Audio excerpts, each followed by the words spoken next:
What's going on, everybody? Welcome back to another beer review, Hoggie's Beer Review, and today I bring you another beer from Bell's Brewery in Michigan. Today we're drinking their Kalamazoo Stout. As it says on the bottle, this is a stout brewed with brewer's licorice. Now, to be fair, to be honest, I've already had a couple of these. This beer came courtesy of my good buddy Howard, the manager over at Hurricane Wings here in Vero. They have a really good craft beer selection, and they also have a few beers in bottles. You know, craft beer tap selection, and they also keep a few bottles handy. And I mentioned this bottle selection, and I mentioned this beer, and I mentioned I hadn't tried it, and I was trying it within about a minute, because Howard's just like that. And he also gave me a few bottles to take home, so thanks, Howard, God love him. This turned out to be a really good stout. I really liked it, and I want to share it with you guys. Because Bell's, I've come to find out over time that Bell's does not make a bad beer. And this, in my opinion, is one of their better ones. Just to punch it up on Beer Advocate, like I always do, Bell's Kalamazoo Stout averages out to an A- out of 946 reviews. That's pretty damn good. The bros consider it, give it a B+. And of course, it's Bell's Brewery in Michigan.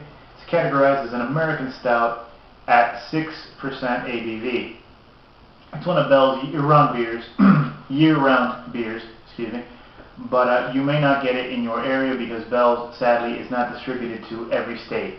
I know there's a lot of guys in New York who hate the fact that they can't get Bell's.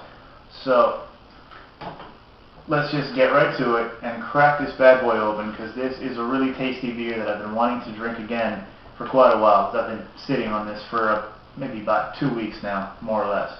So, since it was given to me by my buddy Howard at Hurricane Wings, I break out the Hurricane Wings glass, the original Hurricane Wings glass, that Howard gave me the same night he gave me the beers. Howard is becoming my beer supplier. God love him. I hope he keeps it up. But anyways, ooh, smoky indeed. Wow, a lot of smoke coming out of that. And I've had this out the fridge now for close to 20 minutes, so this is warmed up considerably. I believe they suggest serving this at about 40-odd, 50 degrees. I forget exactly. But this is not supposed to be drank cold.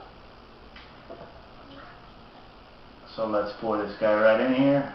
And already, a lot of head, dark, black beer. Look at that.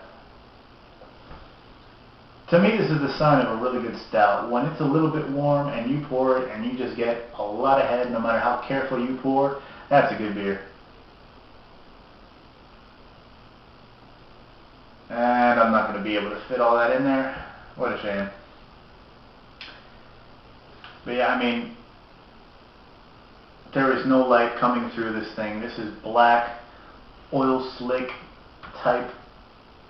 Yeah, it's like a really dirty Valvoline. And the head is like a khaki, almost a dark khaki color. Thick, frothy, very little bubbles. And it smells so sweet. There's hints of chocolate in there. Vague hints of coffee, roasted malt, touch of licorice, a little bit of candy sweetness almost. But I mean, just a hint of that. It's roasty. It's a roasty, malty, cocoa-y kind of thing. Just, it really smells good. Let me top this off. Oh, look at that. That is perfect. Take a good look at that. That's beautiful. Heads receded a bit quicker than I expected, but again, I'll forgive them. I know this is good.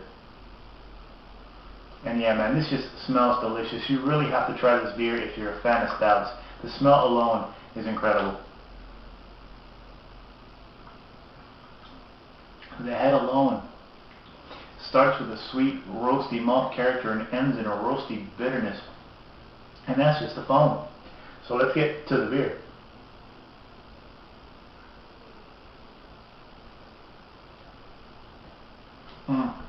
Full-bodied, malty, and the finish is hoppier than you may expect. Earthy, almost piney hops towards the finish.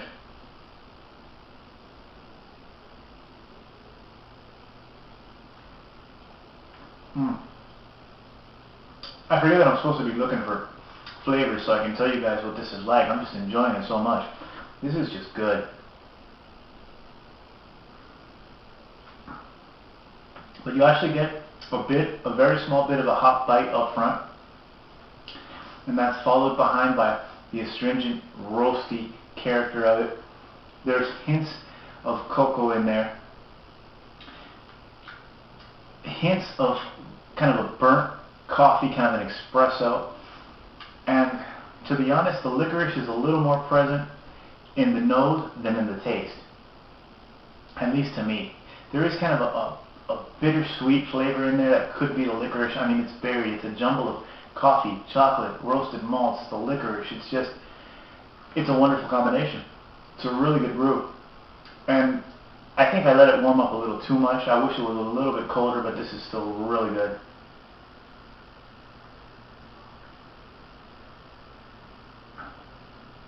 This is rich and full-bodied. Not something you want to drink 4 or 5 or 6 of, unless you want to wake up, bloated and feeling fat. But it's a great after-dinner beer. This is like dessert in a glass. It really is. This is one of the sweeter, more dessert-like stouts I've had in a while. So I mean, I'll leave it at that, man. If you like stouts, drink this.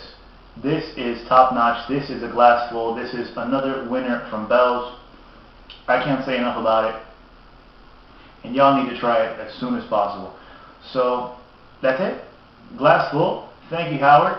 Bell's wins again, and I'm going to enjoy the hell out of this. So thanks for watching, guys. Cheers.